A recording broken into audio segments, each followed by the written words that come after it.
Cinema ఇండస్ట్రీలో వారసత్వం వ్యవహారం అనేది సర్వసాధారణమే. ఇంకా చెప్పాలి అంటే బ్యాక్గ్రౌండ్ ఉంటేనే అక్కడ గుర్తింపు కూడా ఉంటుంది. అయితే గత కొంతకాలంగా ఈ విషయంలో చాలా మార్పు వచ్చింది. బడా బ్యాక్గ్రౌండ్స్ ఏమీ లేకుండానే చాలా మంది టెక్నీషియన్స్ సినిమా ఫీల్డ్ లో రాణిస్తున్నారు. ఈ క్రమంలో హీరోల విషయానికి వస్తే మన అలనాటి హీరోల నుంచి ఈనాటి హీరోల వరకు అందరూ బ్యాక్గ్రౌండ్ ఉన్న హీరోలే. అయితే అందులో మెగాస్టార్ చిరుని కలపలేం. ఎందుకంటే స్వయం కృషికి ఆయనకు చిరునామాగా నిలుస్తారు. సరే, ఇవన్నీ పక్కన పెడితే ఇప్పుడున్న హీరోల వారసులే రేపటి తరానికి కాబోయే కథానాయకుల ఈ తరం ఇప్పుడున్న హీరోలను భుజాల మీద మోస్తూ ఉన్నట్లే వచ్చే తరం ఈ హీరోల వారసులను తమ భుజాలపై మోయాలా?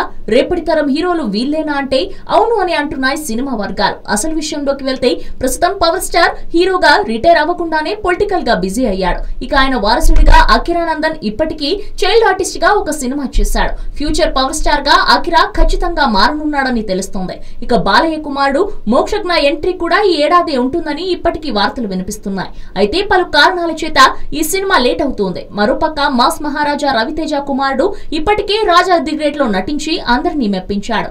వన్ నేనొక్కడనేలో మన ప్రిన్స్ మహేష్ బాబు కొడుకు కూడా నటించి మా నాన్న నట వారసుని నేనే అంటూ ఇప్పటికే ఇండస్ట్రీకి సిగ్నల్ పంపాడు. ఇక అల్లు అర్జున్ కొడుకు ఇప్పటికే అల్లు అర్జున్ సినిమా ప్రోగ్రామ్స్ లో హల్చల్ చేస్తున్నాడు.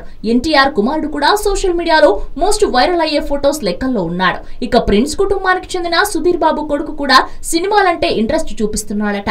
ఇక సినిమాల హీరోల కుమారులు అందరూ సినిమాపై చూపిస్తున్న ఆసక్తిని చూస్తూ ఉంటే రేపటి తరానికి కాబోయే కథానాయకులని స్పష్టంగా చెప్పవచ్చు. మరి వీళ్ళలో ఎవరు నిలబడతారో, ఎవరు తెరమెరుగు అయిపోతారో తెలియాలంటే ఆ తరం తెరపైకి రావాల్సిందే. హలో, మిమ్మల్నే. యోయో టీవీ యాప్ డౌన్లోడ్ చేసుకున్నారా? ఇంకా లేదా? మీ యాప్ స్టోర్ కి వెళ్ళి వెంటనే డౌన్లోడ్ చేసుకోండి.